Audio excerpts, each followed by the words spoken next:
Welcome to The Explainer. So picture the scene at Churchill Downs, right? You've got tens of thousands of people dressed to the absolute nines, the towering hats, the crazy expensive mint juleps, it's a whole vibe. But underneath all that traditional pageantry this year, wow, the 152nd running of the Kentucky Derby delivered an absolute shocker.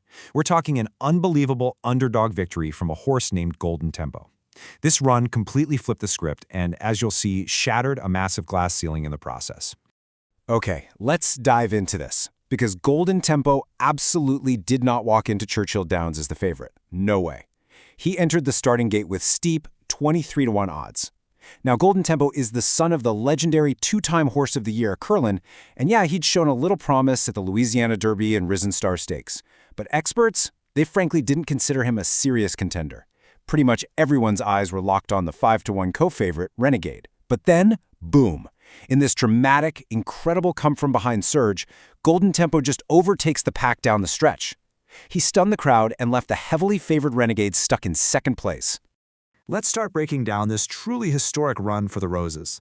That upset alone, it already makes for a phenomenal sports story. But, the horse is really only half of the equation here. Behind every single thoroughbred is a trainer, the person who orchestrates their preparation, their strategy, literally their entire daily routine. And the trainer behind Golden Tempo just permanently etched her name into the history books. 152. I want you to let that number really sink in for a second. The Kentucky Derby has been running for 152 years. That is over a century and a half of the most prestigious, closely watched horse racing on the planet. And for those 151 years prior, every single winning horse was trained by a man. But when Golden Tempo crossed that finish line first, Cherie DeVaux officially became the very first woman to ever prep the winner of America's most famous horse race. Absolutely incredible.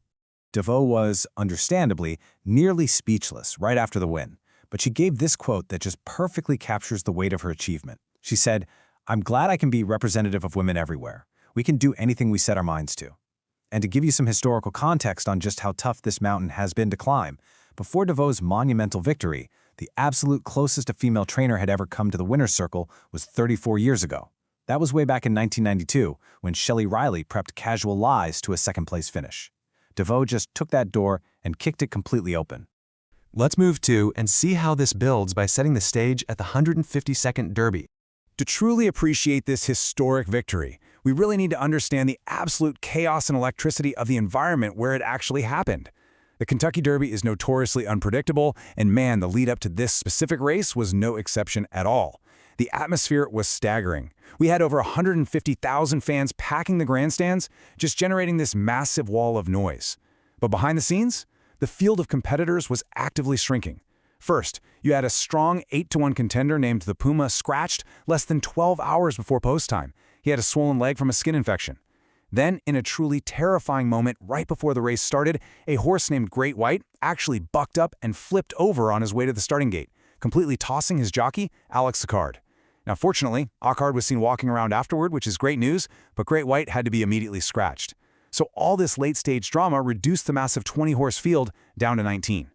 And this brilliantly illustrates the sheer financial stakes involved in those chaotic 2 minutes. The total purse for this year's Derby was a staggering $5 million. I mean, simply surviving the chaos and crossing the line first secures a massive payday. By pulling off that insane 23-1 upset, Golden Tempo didn't just earn a blanket of roses, right? He secured a literal life-changing $3.1 million for his team, leaving the remaining $1.9 million to be divided among the runners-up. But hey, the purse wasn't the only money-changing hands out there. For the bettors in the grandstand and watching at home, Golden Tempo's long odds basically created a gold mine. Just take a glance at these payouts. It really shows you why. A simple $2 win bet on Golden Tempo paid out $48.24. If you managed to pair him with the favorite Renegade and a $2 exacta, you walked away with almost $280. But okay, the real shocker here is the trifecta. The third-place horse, Ocelli, came in with astronomical 70-1 odds.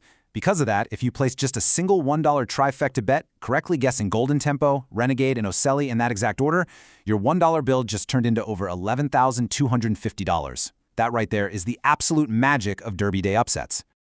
But we've also got to talk about the dueling brothers and the wild family battle that took place. Because beyond the money and the history, there was this deeply personal, super dramatic storyline playing out right on the dirt track. In the final, grueling stretch of the race, the battle for first place wasn't just between two elite horses. No, it was between two brothers. Now, what's really interesting about this slide is the sheer talent consolidated into one single family. Riding the underdog Golden Tempo was Jose Ortiz. Riding the 5-1 favorite Renegade was his brother, Arad Ortiz Jr. Arad is literally a titan in the sport. He's won the top jockey award 5 times in the last 8 years. But Jose? He came into Saturday with his own serious momentum.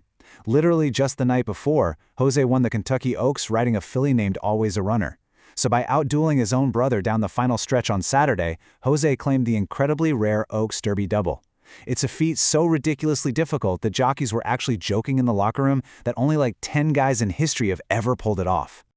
Now, beating your brother on the world's biggest stage has got to be a pretty complex feeling, right?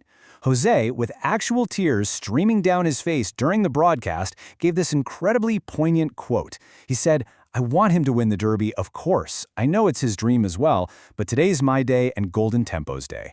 It's just so cool because it really grounds this massive multi-million-dollar sporting event in a very raw human reality. Their parents were literally right there in the stands watching their 2 sons battle it out for horse racing immortality. Just amazing. So, what's next? Let's talk about the Triple Crown and chasing history. Because of this win, Golden Tempo is now legally in the running for the Triple Crown. That means winning the Derby, the Preakness, and the Belmont Stakes all in the exact same year. Just take a look at this timeline of recent winners to understand just how exclusive this club really is. Since 1875, only 13 horses have ever done it. You have legendary names from the 70s like Secretariat and Affirmed, and then modern marvels like American Pharaoh in 2015 and Justify in 2018. It requires a horse with just an unbelievable combination of speed, stamina, and pure resilience to win 3 incredibly grueling races in a span of just 5 weeks. So, the crucial point is, we actually don't know if Golden Tempo will even attempt it. Yeah, Cherie DeVaux has made it crystal clear that she is not rushing into the May 16th Preakness Stakes in Baltimore. She is waiting to see exactly how Golden Tempo responds physically to that grueling Derby run before making any sort of commitments. Honestly, it's a huge testament to her priorities as a trainer. The health of the horse dictates the schedule, absolutely not the allure of the Triple Crown. Ultimately, whether they run in the Preakness or not, Cherie DeVaux and Golden Tempo have permanently altered the landscape of the sport. DeVaux noted that her gender didn't even cross her mind during the race, but she absolutely recognizes the immense honor of being someone little girls can look up to. As she perfectly put it, you can dream big and you can pivot, you can come from one place and make yourself a part of history. The 152-year streak is over. With the glass ceiling finally shattered, we have to ask who will be the very next to rewrite racing history. Thank you so much for joining us for this explainer, and we will see you next time as we break down the next big story.